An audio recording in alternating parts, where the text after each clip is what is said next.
tudo bem? Hoje nós vamos para o 10º capítulo e último do livro A Experiência da Mesa, de Dev Titus, o segredo para criar relacionamentos profundos. O prato a mais. Pois quem é maior, o que está à mesa ou o que serve? Não é o que está à mesa, mas eu estou entre vocês como quem serve. Lucas, capítulo 22, versículo 27. Fala, uma cidade no centro da Califórnia, cerca de 16 quilômetros ao sul de Salinas, na rodovia 101, foi meu lar desde que nasci até me casar em 1964. Quando eu tinha 7 anos, minha família comprou uma bela casa numa esquina no final da cidade. A cerca do jardim ficava às margens do acostamento da estrada de 2 pistas que levava à rodoviária principal. Do outro lado da rodovia ficava uma estrada de ferro.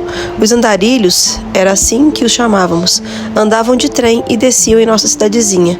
Como nossa casa ficava perto da ferrovia, era a primeira onde passavam pedindo comida. Lembro-me vividamente da noite em que um andarilho se assentou em nossa mesa de jantar para comer. Estava sujo e muito mal cheiroso. Minha mãe fez um sanduíche para ele, deu-lhe um prato quente de sopa e o chamou para sentar à nossa mesa. Logo depois da porta dos fundos, por onde nossos convidados costumavam entrar, ficava uma mesa de madeira, de piquenique. Se eu estivesse sozinha em casa e um estranho batesse a porta pedindo comida, recebi de meus pais a instrução de mandá-lo sentar-se à mesa de piquenique, entrar, fazer um sanduíche e entregar para ele. Papai cria de maneira literal em Hebreus, capítulo 13, versículo 2. Não se esqueçam da hospitalidade, foi praticamente aqui, sem o saber, alguns acolheram anjos. Papai e mamãe demonstravam compaixão e generosidade, e essa atitude de bondade e hospitalidade se desenvolvia naturalmente em nossa rotina diária. Aprendemos a não julgar as pessoas por sua aparência exterior, afinal poderia ser um anjo, e a incluir todos em nossa vida. Se elas estivessem com fome, nós as chamávamos para assentar à nossa mesa e dávamos comida. Meus pais demonstravam amor a todos, até mesmo aos excluídos e desabrigados.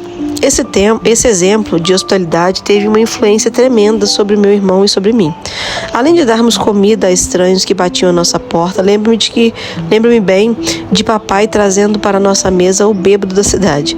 Papai o ajudou a ficar sóbrio com uma xícara de café e o levou para junto da sua mesa, de sua família. Ele era nosso amigo e eu frequentava a mesma escola que os filhos dele. Tais atos de bondade eram normais em nossa família. E esse estilo de vida continua a ser normal para mim. O prato a mais, sempre colocado à nossa mesa de jantar, exemplifica uma parte central do caráter de Deus. A hospitalidade estendida aos outros demonstra a generosidade e amor de Deus, transformando estranhos em amigos.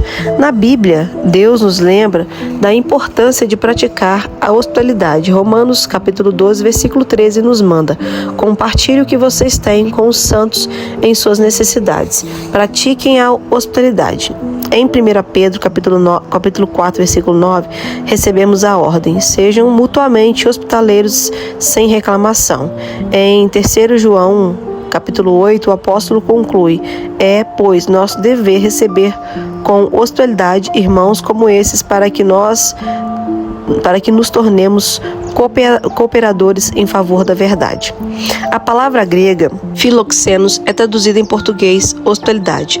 A definição grega se divide em 2 partes. Philo significa amigo e xenos quer dizer estranho. O sentido literal de hospitalidade é transformar estranhos em amigos. Estranho não significa apenas uma pessoa que você nunca viu, mas sim que a hospitalidade supera a distância da estranheza e a tensão de ser diferente. Lucas capítulo 10, do versículo 25 ao 37, registra que, enquanto Jesus ensinava seus discípulos, foi desafiado por um instruído mestre da lei que lhe perguntou: Mestre, o que preciso fazer para herdar a vida eterna? Jesus respondeu, se referindo à lei que aquele homem passara a vida inteira estudando. O que está escrito na lei? Como você a lê? Indiligente, perito, tinha uma resposta pronta, citando Deuteronômio capítulo 6, versículo 5 e Levítico 19, versículo 8. Ame o Senhor, o seu Deus, de todo o seu coração, de toda a sua alma, de todas as suas forças e de todo o seu entendimento, e ame o seu próximo como a si mesmo. Jesus replicou: você respondeu corretamente, faça isso e viverá. Em seguida, o mestre da lei perguntou na defensiva: e quem é o meu próximo? Jesus respondeu contando uma história que conhecemos como a parábola do bom samaritano. Segundo esse relato, certo homem viajava de Jerusalém para Jericó quando caiu nas mãos de ladrões que o despiram, espancaram e o deixaram à beira da morte. 3 pessoas diferentes passaram pelo moribundo. Um sacerdote que atravessou para o outro lado da estrada, um levita que fez o mesmo e um samaritano, um cidadão humilde que sentiu compaixão, levou o ferido para uma estalagem, cuidou dele, pagou pela hospedagem e pelas despesas até ele se recuperar. Então Jesus perguntou ao especialista na lei: qual destes 3 você acha que foi o próximo do homem que caiu nas mãos dos assaltantes? O perito respondeu que a resposta à sua primeira pergunta, o que preciso fazer para herdar a vida eterna, era demonstrar misericórdia e hospitalidade a quem necessita. Jesus disse ao homem: vai e faça o mesmo. Lucas capítulo 10, versículo 36 e 37. É interessante notar que na história os 2 sacerdotes representam a lei e a religião. Jesus estava dizendo que nem a lei nem a religião livram as pessoas de suas necessidades desesperadas. Somente um ato bom e generoso de hospitalidade que demonstre misericórdia é capaz de o fazê-lo. O melhor método de discipulado. Quando Jesus reuniu os discípulos à mesa para a última refeição pascual, ele se levantou da ceia, pegou uma toalha e começou a lavar os pés dos discípulos. João capítulo 13, do versículo 1 ao 5. Jesus ministrou aos discípulos assumindo a forma de servo, demonstrando como serviam uns aos outros. Depois de lavar os pés dos discípulos, ele se reclinou mais uma vez à mesa e começou a conversar sobre as questões profundas da vida. Disse: vocês entendem o que lhes fiz? Vocês me chamam mestre e Senhor, e com razão, pois eu sou. Pois bem, se eu sendo Senhor e mestre de vocês, lavei-lhe os pés, vocês também devem lavar os pés uns dos outros. Eu lhes dei o exemplo para que vocês façam como lhes fiz. Digo-lhes verdadeiramente que nenhum escravo é maior do que o seu senhor, como também nenhum mensageiro é maior do que aquele que o enviou. Agora que vocês sabem estas coisas, felizes serão se as praticarem. João capítulo 13, do versículo 12 ao 17.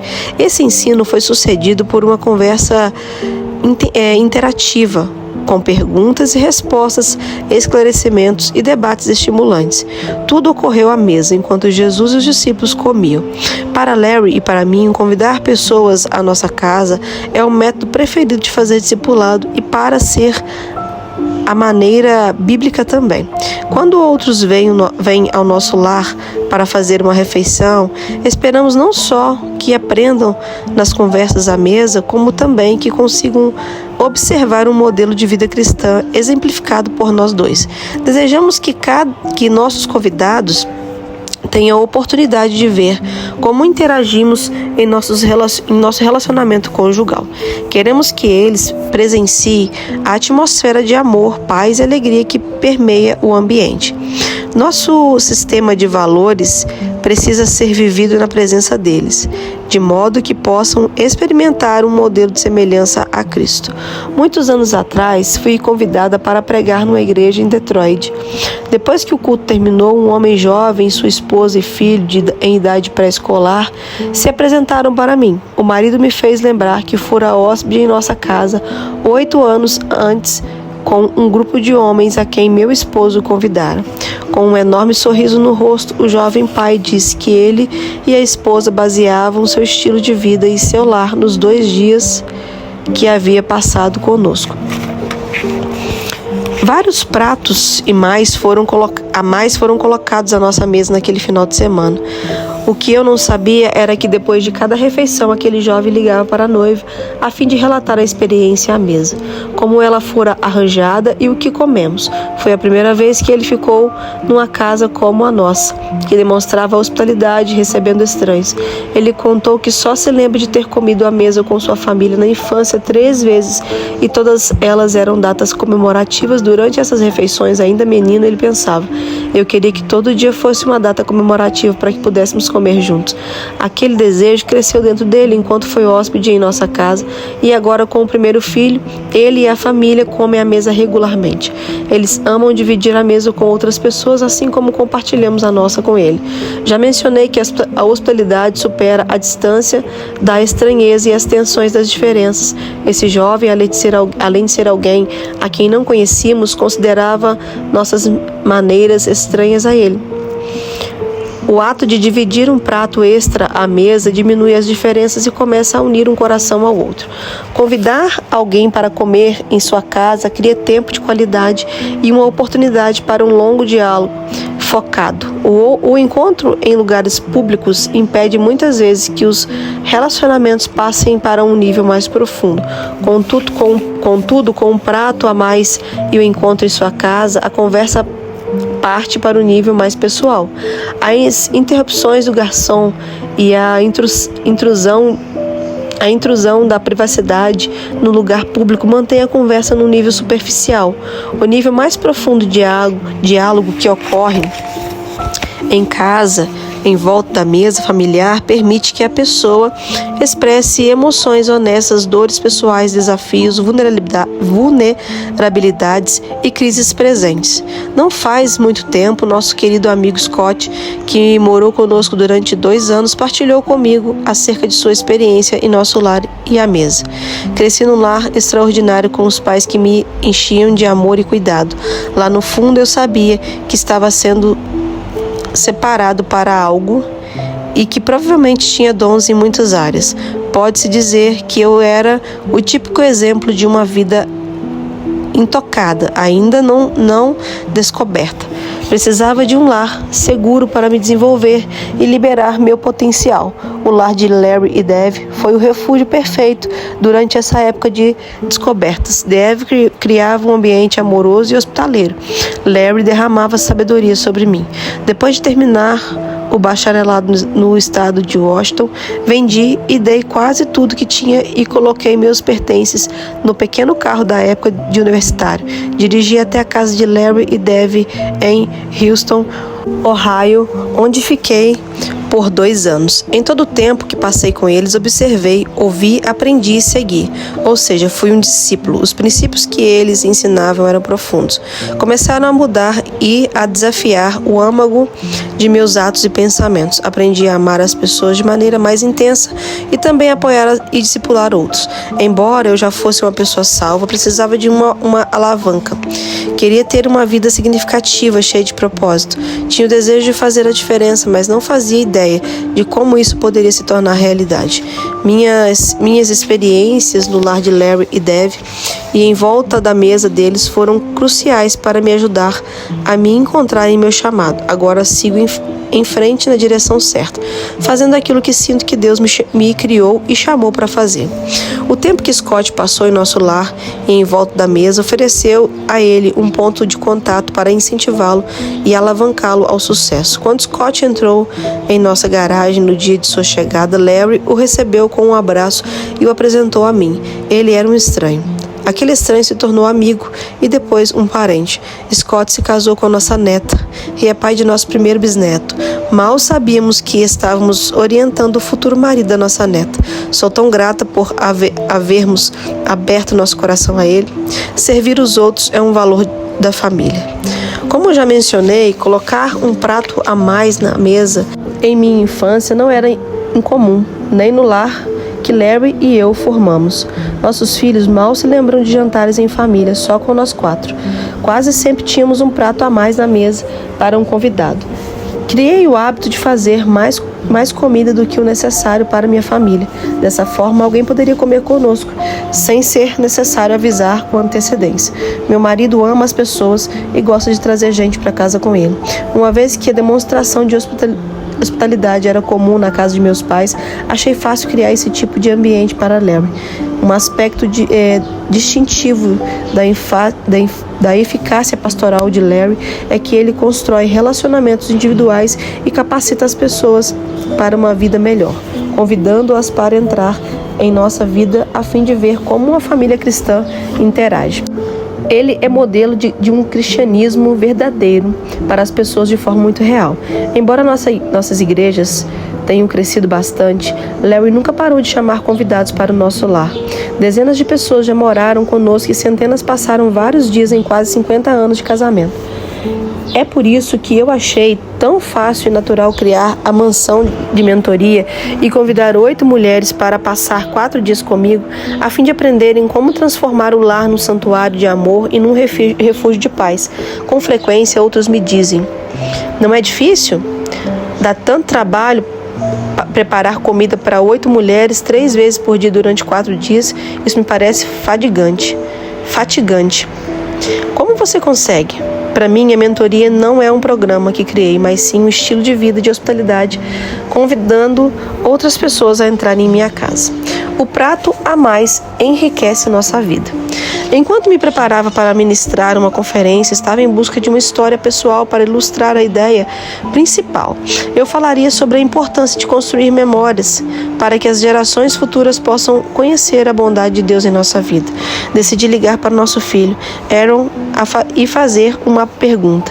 Aaron é muito comunicativo, pensa rápido e responde com facilidade perguntas sobre quase qualquer assunto. Achei que essa seria uma solução ágil e simples para a minha necessidade de uma história pessoal enquanto dava os toques finais em minha apresentação. Eu já tinha em mente a resposta que gostaria que ele me desse. Tinha certeza de que Aaron diria exatamente algo que provaria meu argumento. Perguntei: Aaron, o que mais impactou a sua vida enquanto cresci em nosso lar?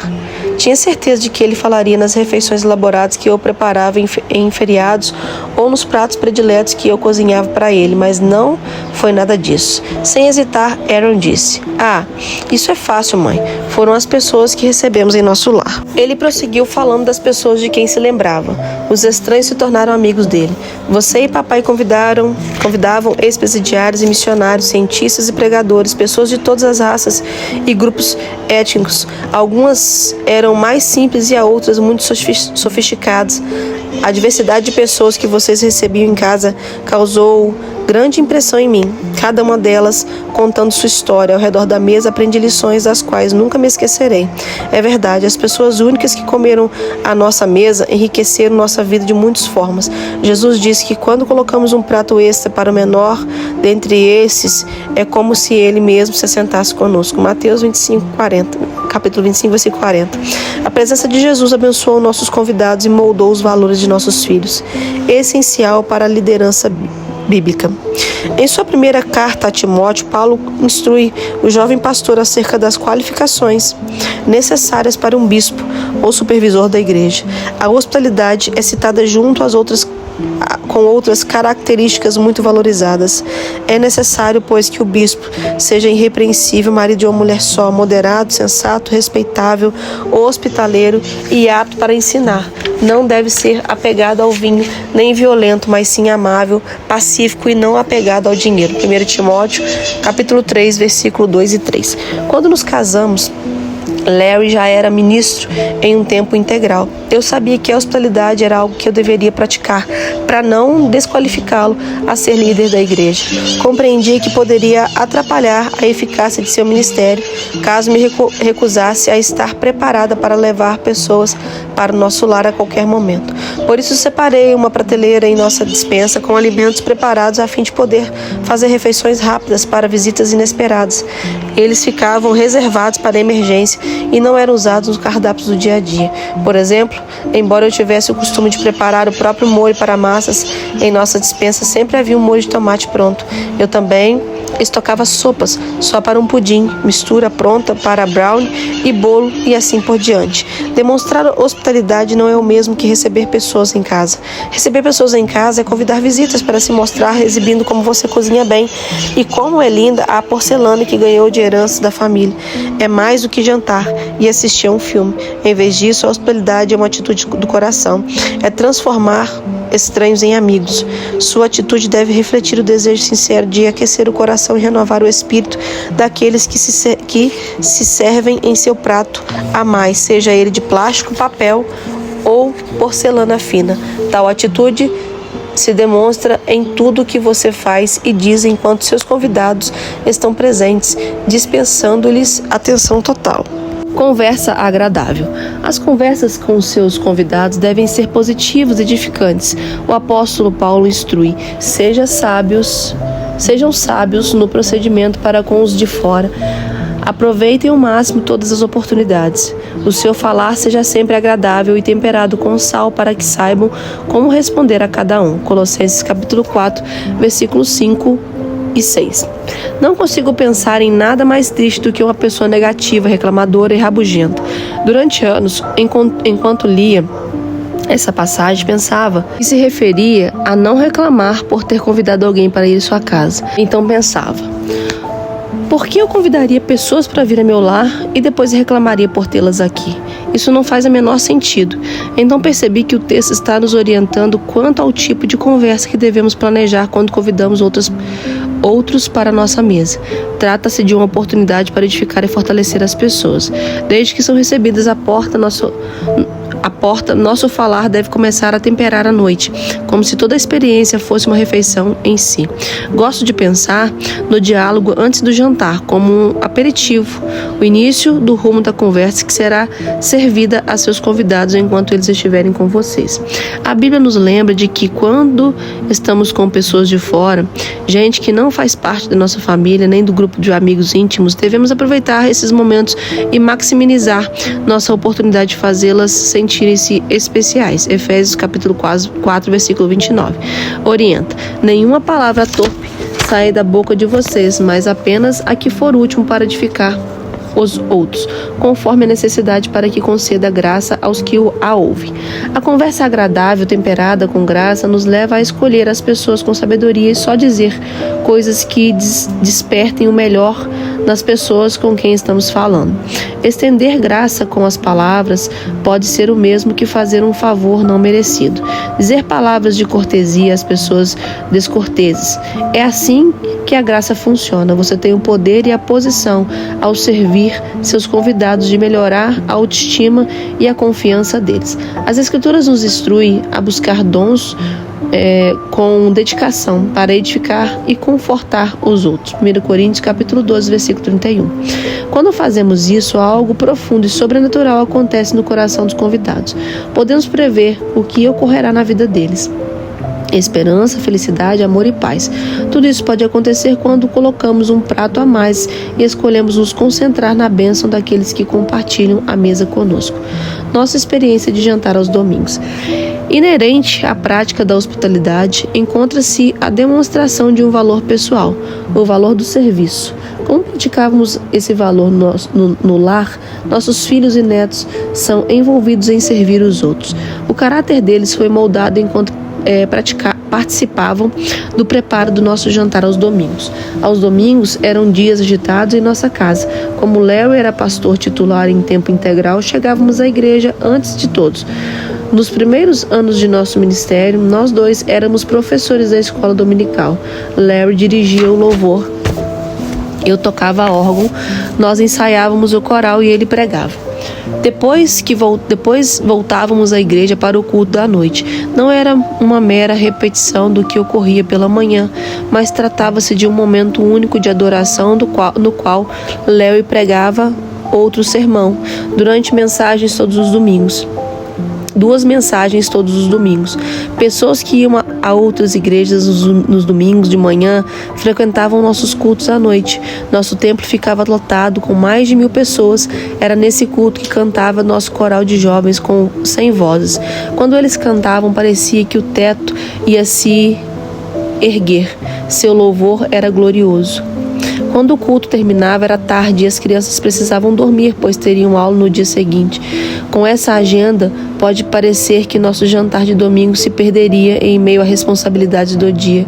É provável que eu tivesse uma boa justificativa para me considerar ocupada demais para preparar uma refeição e jantar em casa. Entretanto, sou muito feliz por não ter pensado assim e privado minha família das lembranças eternas daquilo que presenciamos durante o jantar de domingo. O jantar de domingo precisava ser preparado no sábado. Os sábados eram dias muito importantes de preparação para a nossa família. Depois de tomar café da manhã à mesa, toda a família, inclusive os hóspedes que moravam conosco, trabalhava em conjunto preparando a casa para o final de semana. Os homens aspiravam o carpete e cortavam a grama enquanto as mulheres lavavam roupa, trocavam os lençóis e tiravam pó dos móveis, aprontavam a roupa do dia seguinte, arrumavam a mesa e iniciavam os preparativos para o jantar do dia seguinte. Todos organizavam o próprio quarto e guardavam roupas que estavam fora de lugar. Eu me certificava de limpar os banheiros e deixá-los em ordem para os convidados. Transforme sua mesa num lugar de cooperação. Antes da refeição, primeiro ponto. As responsabilidades do preparo devem ser distribuídas antes da refeição. Segundo ponto, todos devem esperar a mãe se sentar antes de fazer a oração. Durante a refeição, primeiro ponto, o pai pode dar início à conversa se estiver em casa, enquanto a mãe e os filhos mais velhos se servem. Após a refeição, primeiro ponto, ninguém deve receber a tarefa de tirar a mesa sozinho. É responsabilidade de cada um tirar o próprio prato até a mesa ficar limpa. Eu tornava a limpeza da casa divertida para todos, assim como minha mãe fizera comigo. Inventávamos brincadeiras, dividindo os cômodos e competindo para ver quem conseguia terminar primeiro. Ajudávamos uns aos outros e sempre havia uma recompensa no fim da manhã. Sei que parece que trabalhávamos o dia inteiro, mas não era assim. Quando todos ajudavam, a casa fica pronta rápido. Quando todos ajudam, a casa fica pronta rápido. O jantar de domingo em casa era uma tradição que eu peguei tanto da minha família quanto da de Larry. Muito planejamento, tempo e energia eram dedicados para tornar a refeição especial. Eu costumava servir o jantar na copa e usava minhas melhores louças. Era a grande refeição do dia. No fim da tarde, esquentávamos o almoço ou comíamos um lanche. Era raro juntarmos só nós, 4 no domingo. Larry e eu tínhamos costume de encher a mesa. A lista de convidados incluía amigos íntimos, assim como pessoas que não conhecíamos muito bem. Na igreja, eu examinava a congregação e convidava alguém que talvez nunca tivesse sido honrado com um convite de jantar na casa do pastor. Além de enriquecermos a vida dessas pessoas, elas também enriqueciam a nossa. Por que eles não saem da mesa? Não faz muito tempo, uma mulher adorável chamada Sherry participou de um curso intensivo de mentoria para o lar na mansão. Antes de chegar lá, ela estava cansada e esgotada. Havia perdido o entusiasmo. A ida à mansão foi organizada por sua família como presente de aniversário. Portanto, ela não fazia ideia do que esperar. Durante os 4 dias que passamos juntas, Sherry ficou muito emocionada. Pedi a ele que me contasse o que estava acontecendo e ela partilhou comigo uma bela história de sacrifício e recompensa por estender a hospitalidade aos outros. Meu esposo e eu trabalhávamos como autônomos fazendo colheitas por empreitada há 12 anos. A maioria das pessoas nem sabe o que é isso. Possuímos grandes máquinas chamadas colheitadeiras, necessárias para ceifar as plantações de grãos. Alguns fazendeiros possuem uma ou 2 colheitadeiras para ceifar suas plantações. Outros contratam a colheita para empreitada para fazer o serviço por eles. Meu marido e eu possuímos várias máquinas, caminhões e containers para armazenar os grãos e providenciamos os trabalhadores para entrar nos campos e colher a plantação rapidamente. Voltamos às mesas, fazendo ano após ano, mas em um trabalho sazonal.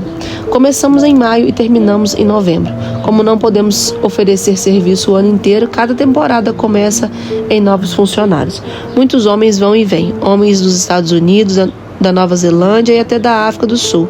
Viajamos de um estado para o outro, moramos em trailers, trabalhamos todos os dias que o clima permite e fornecemos todas as refeições, 3 por dia, 7 dias por semana. Essas pessoas se tornam uma família. As horas de trabalho são exaustivos e já passamos meses sem folgar, então é fácil entrar num processo de estafa. É nesse ponto que as colheitas por empreitada e a mansão de mentoria se alinham. Dev falou sobre o princípio da mesa e eu chorei o tempo inteiro. Um dos comentários que meu marido e eu já fizemos muitas vezes a respeito dos trabalhadores que viajaram conosco é: por que eles não saem da mesa? Todos estamos exaustos. O jantar acontece às vezes à meia-noite ou 1 da manhã, mas lá se encontram eles reunidos à mesa, comendo, rindo, contando histórias sobre o dia, demorando-se. Preciso admitir que em algumas ocasiões isso foi uma fonte de grande irritação para mim. Eu pensava: por que eles não voltam para o trailer? Já não passaram o dia inteiro juntos? Que chateação! É por isso que chorei. Eu sabia que esses homens eram um ministério, mas tive uma atitude tão negativa em certos momentos.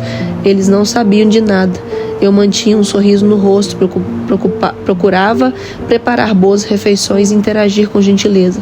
Sempre tentei ser uma boa anfitriã. Os trabalhadores apreciavam tanto. Por vezes os elogios eram efusivos.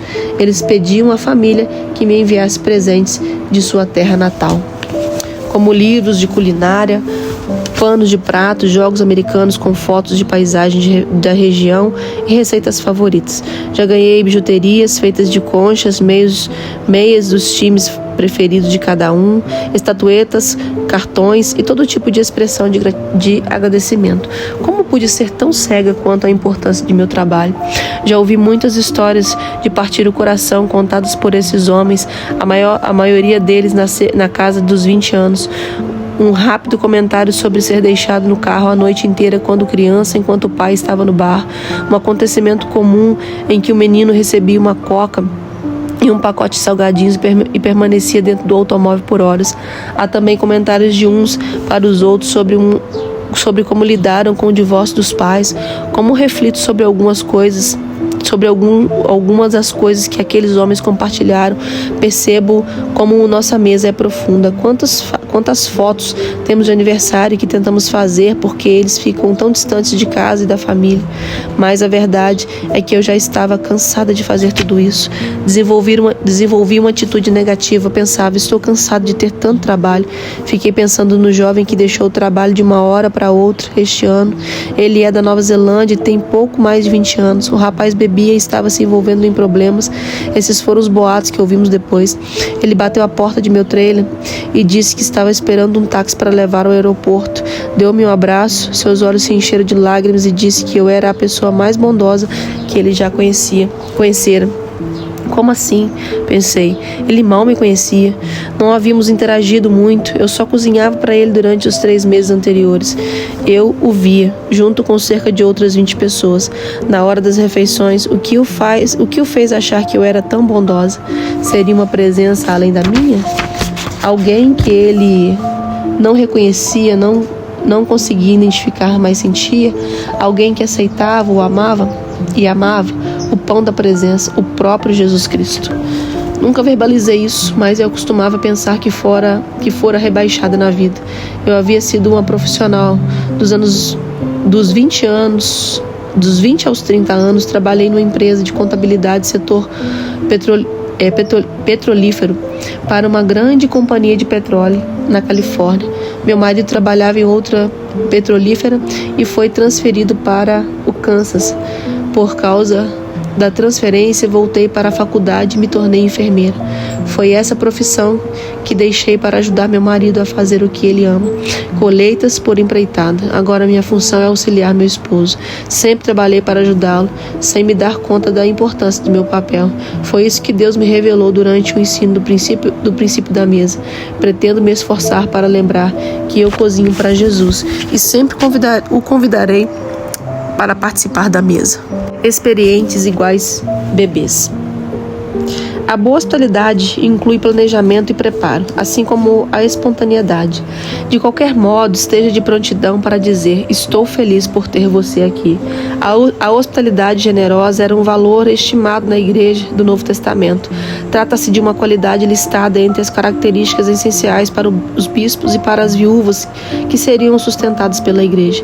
Nenhuma mulher deve ser inscrita na lista de viúvas, a não ser que tenha mais de 60 anos de idade, tenha sido fiel a seu marido e seja bem conhecida por suas boas obras, tais como criar filhos, ser hospitaleira, lavar os pés dos santos, socorrer os atribulados e dedicar-se a todo tipo de boa obra. 1 Timóteo, capítulo 5, versículo 9 e 10.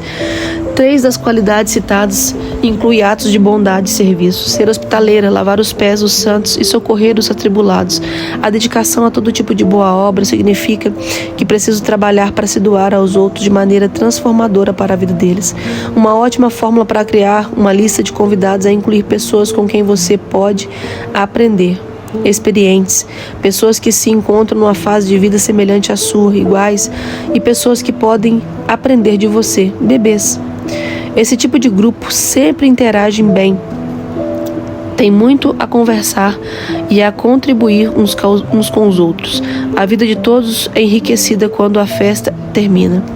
É muito importante se lembrar das pessoas mais velhas e incluí-las. Elas se sentem valorizadas. A hospitalidade não serve apenas para seu prazer pessoal, mas o prato extra se destina a criar prazer para os outros desfrutarem. Convide os amigos e seu filho da vizinhança. A cultura atual, com tantas famílias separadas pelo divórcio, mães que precisam ganhar dinheiro e filhos que ficam em casa sozinhos, se vira por conta própria.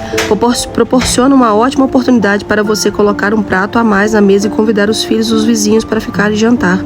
Eles fazem uma refeição saudável e se inserem numa atmosfera positiva que pode moldar suas escolhas futuras. A experiência que tiverem à mesa, conversando e criando vínculos com as outras pessoas, podem ser o único momento de afirmação pessoal que essas crianças receberão ao longo do dia. Convide pessoas que não fazem parte de seu círculo de amizade.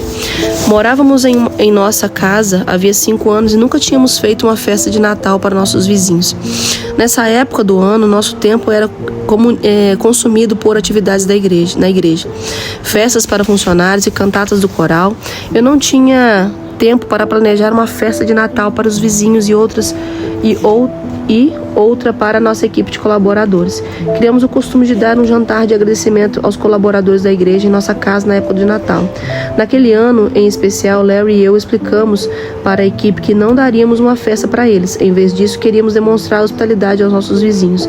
Distribuir convites de porta em porta chamando para uma festa de sobremesas natalinas, na qual os convidados poderiam entrar e sair na hora que quisessem. Fiz várias sobremesas e montei uma mesa de café. Tudo estava arranjado de forma criativa e decorado. Logo as pessoas começaram a chegar, muito mais do que estávamos esperando. Elas chegavam, mas não iam embora. Todos estavam se divertindo, risos e conversas enchiam os ambientes. Junto com o concerto de músicas natalinas tocadas ao piano por Larry, alguns dos convidados participavam do coral sinfônico. Então, para a nossa surpresa, começaram a acompanhar o instrumento. Outros que mal conseguiam manter a afinação se uniram a eles, criando uma sonoridade cômica. Vários pratos a mais foram usados naquela noite. A presença de Deus estava em nosso meio. Nosso lar se encheu de seu amor, sua paz e alegria. Nossos vizinhos estabeleceram uma conexão e continuaram a se reunir ano após ano. O coração de todos foi aquecido e revigorado. Todos nós assentamos à mesa? Não, mas o pão da presença encheu o ar enquanto comíamos sobremesa juntos. Invente a própria festa. Você mora só? Planeje convidar alguém para se sentar à sua mesa, no mínimo uma vez por semana. Pode ser sua sexta noite de entretenimento. Coloque um prato a mais e faça o dia de alguém feliz. Depois do jantar, brinque de um jogo, assista um filme, veja algum álbum de fotos ou contem sua história. Que maneira maravilhosa de levar alegria a outra pessoa. E nas noites que estiver em casa, sozinha, saiba que, na verdade, você não se encontra só. Arrume a mesa e tenha certeza de que o pão da presença, seu rico marido judeu, está bem ali com você. Todos têm um prato extra e muitas pessoas se sentiriam honrados de receber um convite para jantar nele. Comece a fazer sua lista de convidados e de compras hoje. Reflexões à mesa. Defina a hospitalidade de acordo com a definição grega apresentada neste capítulo.